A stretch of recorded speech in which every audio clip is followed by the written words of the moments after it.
Hello, YouTubers, friends, compatriots, bootlicker shills, debt slaves, first peasants, vassals, minions, meat sacks. I'm a useful idiot. Welcome. So it pretty much looks like peace between Ukraine and Russia is nearly impossible, and it's really kind of surprising in some ways and not surprising in other ways. Of course, one main component is Putin and Zelensky just hate each other, and the amount of hate between Ukraine and Russia is akin to family hate because, of course, Ukraine it represents the core of old Russia, and then we have Zelensky, who's just a puppet and is completely inept and is just full of pride, and then we have Putin, who has to make a statement, and so there's that component, and that's one of the things that's made negotiations nearly impossible. And so we have this rare earth minerals deal signed between the United States and Ukraine, and it's almost meaningless.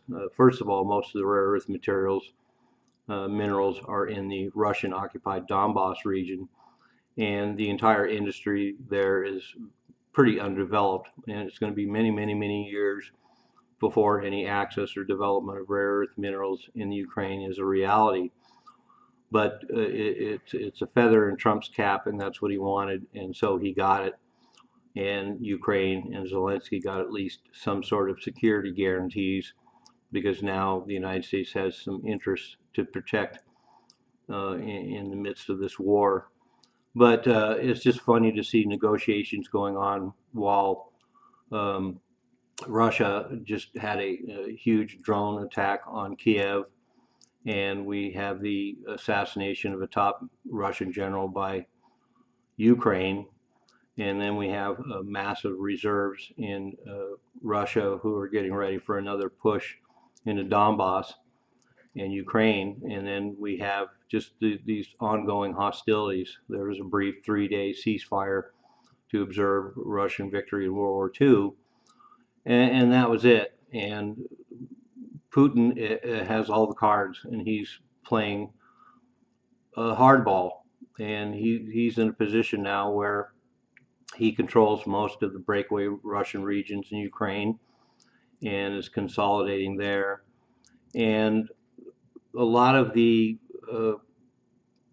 negotiations revolve around a lot of concessions to Russia, and there's still not enough. So Russia gets to keep Crimea, which makes sense. They had a referendum, and 90% of the people there who are Russian speaking and had been part of Russia for a lot of its history wanted to remain with Russia. And so it's not as simple as the Western narrative of Crimea was taken over and occupied by Russia. It's a lot more complicated by that. But that was a given. And so Zelensky's made a lot of fuss about he doesn't want to give up any territory, but he's going to have to face the fact that he's not going to get Crimea back.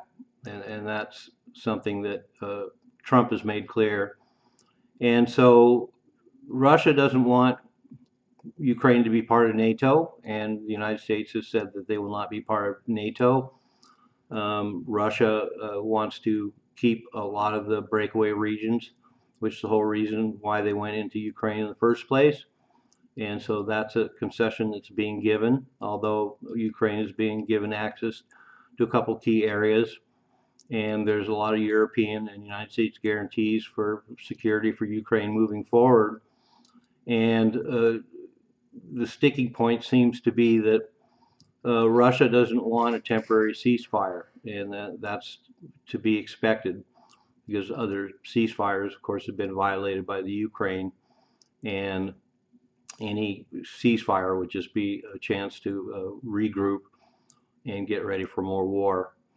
And I think one of the sticking points is that Russia wants Ukraine to be neutral. They don't want them part of NATO. They don't want them part of the EU. And the hardest part, I think, for Russia to get right now is a guarantee that Ukraine will essentially be disarmed and there won't be a flow of weapons coming from Europe and the United States, and that they won't have a threatening country on the borders of Russia. And that makes a lot of sense, but that seems to be a sticking point. But it is, as I go back to my original point, it seems really almost hopeless that there's going to be a peace agreement when they are viciously at war with each other right now. There's no let up whatsoever during negotiations, and of course they both sides want to negotiate from a position of strength. But Zelensky and Ukraine do not have a position of strength. They've lost most of the breakaway regions. They've lost Crimea. They will not be part of NATO, and it's just going to be hard to get past this sticking point. And if they do, I'll be amazed. But the core of the problem, there's just no will to end this war right now, in spite of all the destruction and suffering. We have too much pride on both sides, too much animosity on both sides. And no matter how much is given, and there's been a lot, there just doesn't seem to be the impetus to move forward with an actual peace plan. So I hope I turn out to be wrong. I hope there's some breakthrough, that somehow Trump's negotiating powers or his threats can come through. But there's a lot that Russia's being offered, and it doesn't seem to be enough. They get to keep the breakaway regions. They get to keep Crimea. They have Ukraine not part of NATO, not part of EU. They have no foreign troops on the ground, and the flow of weapons interrupted, and then all sanctions taken off of Russia. Seems very, very lucrative, and it seems like a lot of concessions by the United States. They only need to get Ukraine to accept them, but there's too much pride there, and so it's going to be a tough draw. So anyway, I'm trying to stay optimistic that there's going to be a breakthrough, but it almost seems impossible that this war is going to stop anytime soon. I'm useful. Don't you be one too.